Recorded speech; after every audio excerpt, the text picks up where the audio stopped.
Mədə-bağırsaq qaçaqları zamanı nə etməli? Mədə-bağırsaq qaçaqları mədə və bağırsaq əməliyyatları zamanı yaranan sızmalardır. Bu sızmalar istər mədənin hər hansısa bir kəsilməsi, bağırsağın kəsilməsi və yaxud da mədə ilə bağırsağın birləşdirilməsi, bağırsaqla bağırsağın birləşdirilməsi zamanı yaranan dəliklər və bunlardan mədə və bağırsaq möhtəviyyatının qarın boşluğuna axmasıdır. Bunlar adətən 5-7 gündən sonra baş verir. Həkimin cərrahi əməliyyatını aparmasından asılı olmadan baş verir. Çünki bunlar müəyyən bir faizlə bütün dünyada yaranan mədə-bağırsaq əməliyyatlarından sonra bir haldır. Bu zaman mən üzümü tuturam pasientlərə və bəzi dırnaq arası həkimlərə. Terapevtlər, ultrasəs müayinə həkimləri, rengenoloqlar başlayırlar bu halda pasientləri, xəstələri çaşdırmağa, xəstələri panikaya salmağa və xəstələr öz cərrahlarının bunu düzgün idarə etməsinə şərait yarada bilmirlər. Yəni, xəstə cərraha qulaq asmır və belə bir məsələ yaranır ki, özü də bunu cərrah olmayan həkimlər bildirir ki, cərrahın bunu getsin, tiksin.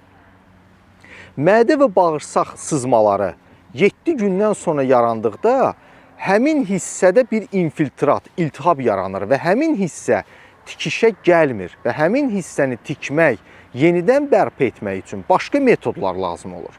Yəni, mədə-bağırsaq sızmalarında stentlənmə metodu ola bilər, yenidən həmin hissənin drenaj olunması metodu ola bilər. Yəni, həmin hissəni kənardan drenaj etməklə onun fistullaşması ilə sağalmaq metodu ola bilər.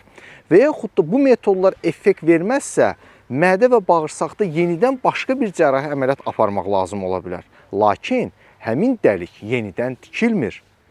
Dəyərli izləyicilər, bəzən olur ki, mədə-bağırsaq sızmaları konservativ müalicə nəticəsində sağaldılır. Heç onlara müdaxilələr belə lazım olmur. Lakin dırnaq arası terapevtlər, bəzi həkimlər, bəzi ultrasəs müayinə həkimləri pasientləri çaşdırıb həmin öz cərrahının bu işləri düzgün yerinə yetirməsinə mane olmaq istəyirlər. Etməyin. Xəstələrə, pasientlərə və digər cərrahlara mane olmayın.